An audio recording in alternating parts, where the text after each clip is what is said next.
Hi guys! Welcome na naman sa isa na naman nating video for today. Meron tayo dito brand new galing sa Shopee, DRANDAGGER. Fake DRANDAGGER. I think SB brand. So, meron nang nalabas na MQ brand na DRANDAGGER. Yun, mas accurate yun sa tingin ko.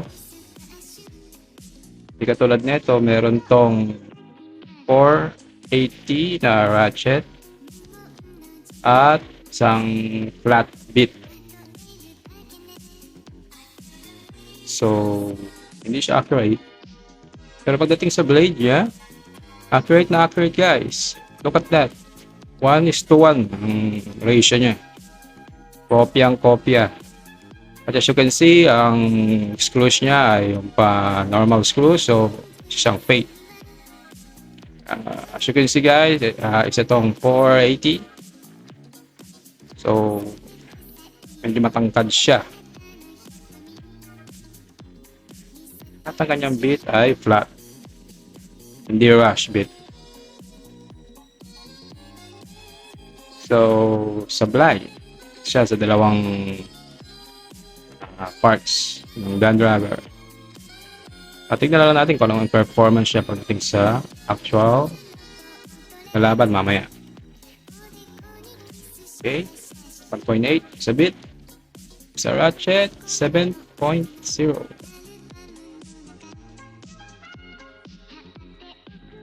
at sa blade 34.5.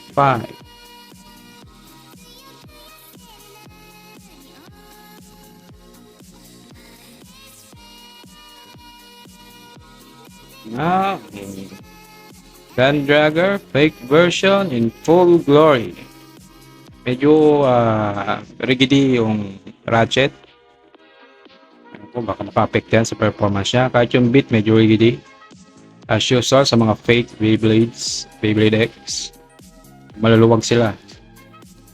Bihira yung medyo swak. Madalas rigidy. For the total weight of, wow! My gosh! Mas mabigat siya sa original. As you can see, we have the original here. Original DRANDAGGER of Takara Tomy. Look at that. Medyo hindi na siya shiny kasi medyo matagal ko na nabili ito. And that is the rush bit with a 460 ratchet. Rush bit guys. And for the weight, it's just 42.9, almost 43. 43.3. There's the trend na talaga mas mabigat yung mga fake version. Ano na what's up? Pero nga siguro dahil sa lead content. Kaya mas mabigat yung mga fake version.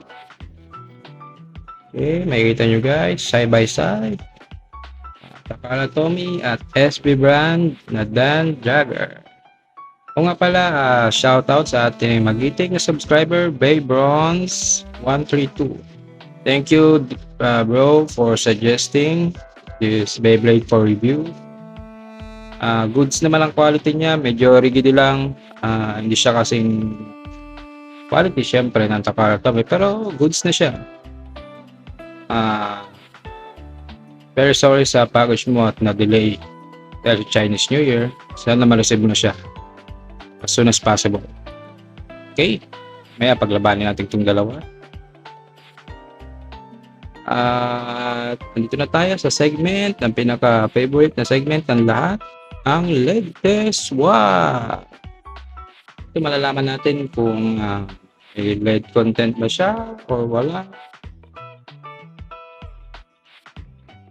Very controversial content. Not 100% sure with this guys, so take it with a grain of salt.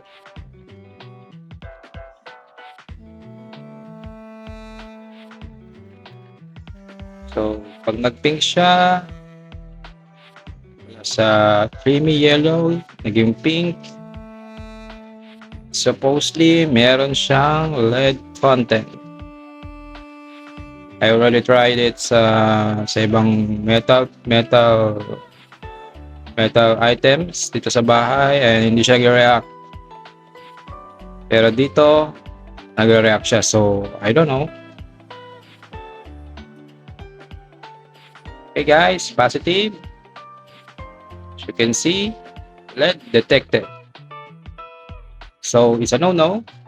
Ingat sa paggamit. Pag ipalaro sa mga bata. Wear gloves if possible. Let's go to the battle. Okay guys, ito ang ating SB brand DRANDAGGER. 480 flat laban sa ating DRANDAGGER. 460 rush. Okay, yung ating match. Kita nyo naman yung difference niya, mas shiny yung SB brand. Siyempre, mas bago yun. Okay, kasungkit ng isang win ang ating SB brand.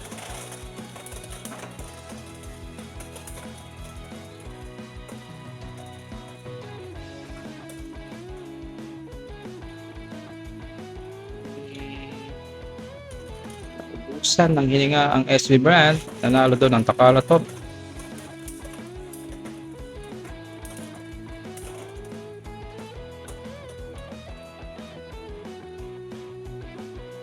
I think hindi bagay sa kanya yung 460 I mean 480 ratchet.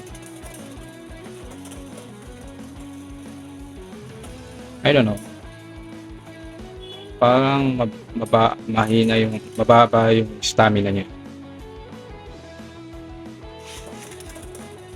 I-spin finish lang siya ng ating Takara Tomy brand DRANDAGGER. Ito nyo makikita yung difference sa quality ng original at ng fake. So, buy the original guys. Oh, nanalo doon ang SB brand.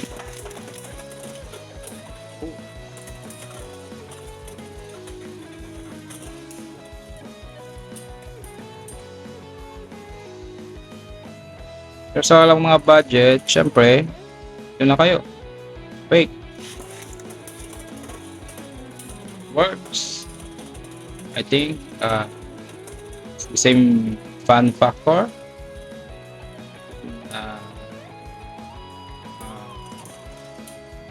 You will get into Beyblade X without breaking the bank.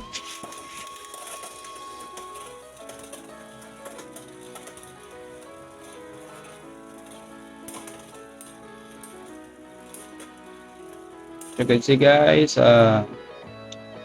spin finish. Puro spin finish tayo dito.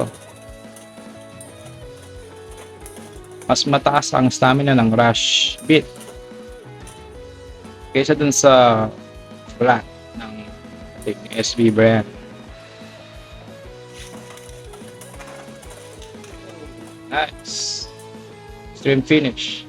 Oo nga pala, ang ating match scoring dito is 1 point every win. Kahit stream finish pa yan or burst finish, over finish, kahit ano. Take 1 point lang up to 20. So, ginagawa ko to para syempre maraming battles.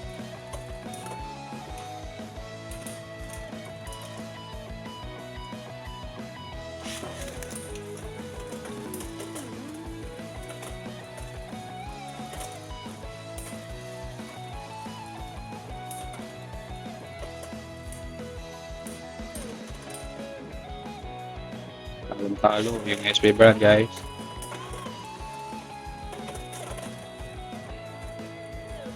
Malabo na yung chance ng ating SB brand na manalo sa match na to.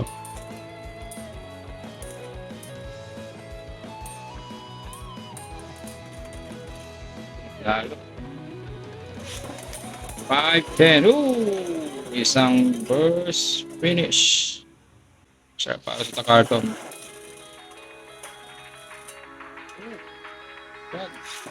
Delete.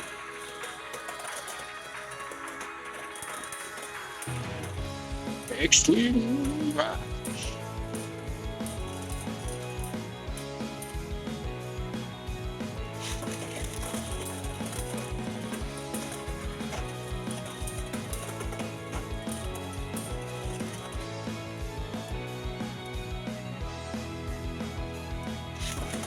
iniiwan na sa alikabok ating SB brand.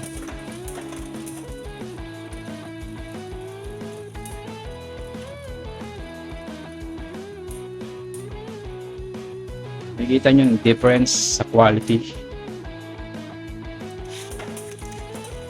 Although hindi ko alam kung ilalunch siya by different person kasi syempre limited lang yung lunch power dito. Ginawan ko lang ng paraan para sabay ko silang lunch. Pero hindi ako convinced sa power. Alam ko may ilalabas pa to. I'm trying my best to lunch as hard as I can. Kasi mas malakas yung launch mas exciting yung laban. Yun. Extreme finish para sa SB brand. Nice.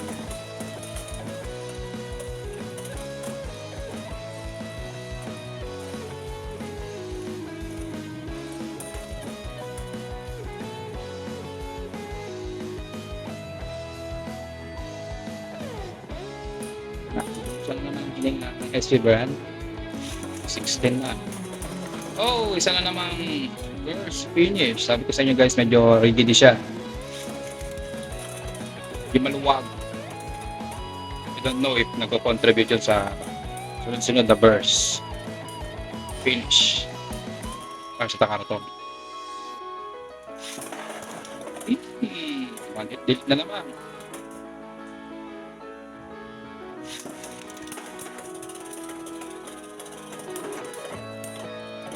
At we have a winner, DRANDAGGER Takaratomi.